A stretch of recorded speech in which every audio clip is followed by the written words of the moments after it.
sortait de bon matin quand on partait sur les chemins à bicyclette. Nous étions quelques bons copains. Il y avait Fernand, il y avait Firmin. Quel sacrilège d'interrompre de mon temps, mais on est obligé. Il y a un nouveau vélo en libre-service dans Paris. Anne-Christine, vous l'avez testé, racontez-nous tout. Alors en fait, les vélos en libre-service, ils se sont énormément développés à Paris quand il y a eu un peu le cafouillage Vélib. La fin de l'ancien Vélib, le nouveau Vélib. Il y a certaines sociétés qui ont disparu parce que les vélos ont été détériorés. Alors, cette nouvelle société, c'est une société française. D'ailleurs, c'est amusant parce que les vélos sont bleu, blanc, rouge. On les voit, là, ouais. Et elle souhaite proposer des vélos à assistance électrique. Elle souhaite des vélos solides, en partant du principe que si les vélos sont solides, ils vont durer plus longtemps. C'est la pérennité du système. Et puis, il y a aussi une autre chose, c'est le stationnement. Parce que les vélos en libre-service, souvent, on les voit un peu n'importe où sur les trottoirs.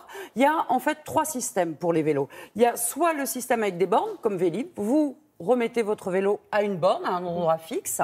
Soit vous avez le floating, alors là c'est n'importe où, n'importe comment, où vous voulez. Alors c'est pratique parce que ça peut être en bas de chez vous. C'est vrai. Avec les patinettes, les trottinettes. Exactement. Les gens les laissent dans la rue n'importe où. Ça peut être à la sortie d'un immeuble, dans des endroits dangereux, etc. Ouais.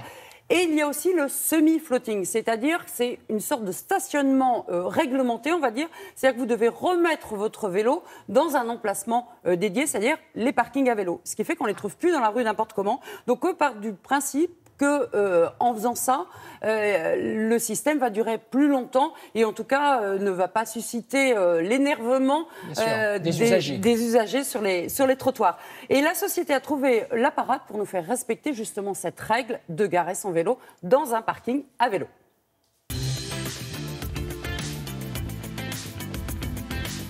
On a créé un nouveau concept qui s'appelle le semi-floating. Le semi-floating consiste à avoir un vélo qui soit garé sur un emplacement de parking à vélo uniquement, afin de respecter l'espace public.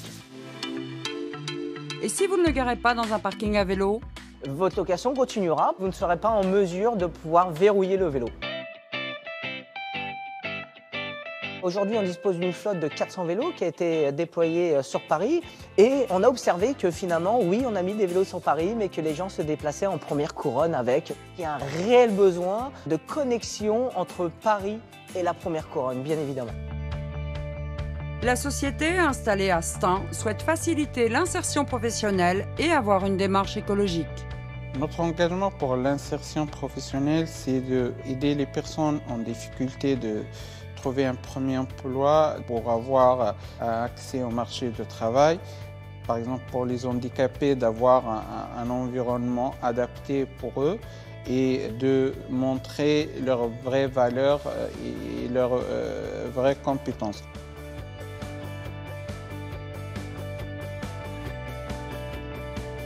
Tout l'entrepôt est alimenté par l'énergie renouvelable, énergie verte. Toutes nos batteries sur les vélos sont rechargées par la même source, donc énergie verte. Et les voitures de maintenance sont des voitures électriques. On a pensé effectivement à avoir des choses dont les personnes ont besoin au quotidien.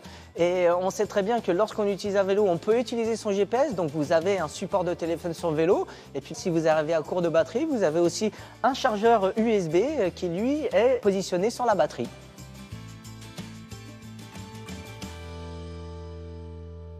Un vélo à assistance électrique dans Paris, c'est nouveau, Anne-Christine, on est d'accord par rapport au précédent? Par rapport au précédent, c'est nouveau. Alors maintenant, les Vélib proposent dans leur flotte, on va dire, ils ont aussi des vélos à assistance électrique, mais une flotte 100% électrique, c'est nouveau, oui. Et alors, admettons, j'ai envie de faire travailler mes cuisses, je peux déconnecter l'assistance électrique? Bien sûr. D'accord, donc on choisit d'être aidé ou pas? Mais alors à ce moment-là, le vélo est un peu plus lourd. Un vélo à assistance électrique, c'est forcément un peu plus lourd. Autant en prendre un sans assistance, ou alors vous pouvez décider par moment de ne pas être assisté, entre guillemets, une côte se présente, boum, le petit boost. Et vous me disiez qu'il y a un plus, il y a un petit plus. Alors, ils sont en train de tester en ce moment la livraison à domicile. Alors, ce n'est pas vraiment à domicile, c'est ils vous livrent dans le parking à vélo le plus proche de chez vous.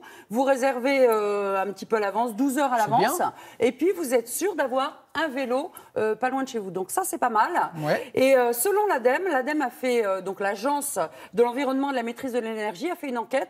Et en fait, tous ces vélos en libre service, ça a développé la pratique du vélo. Il y a 40% des gens qui n'avaient jamais fait de vélo qui maintenant ont essayé le vélo. Parce que c'est vrai que c'est pour essayer, pour tester, c'est bien de commencer par ce genre de vélo plutôt que d'en acheter un en se disant si je ne m'en sers pas, est-ce que c'est une bonne idée, etc.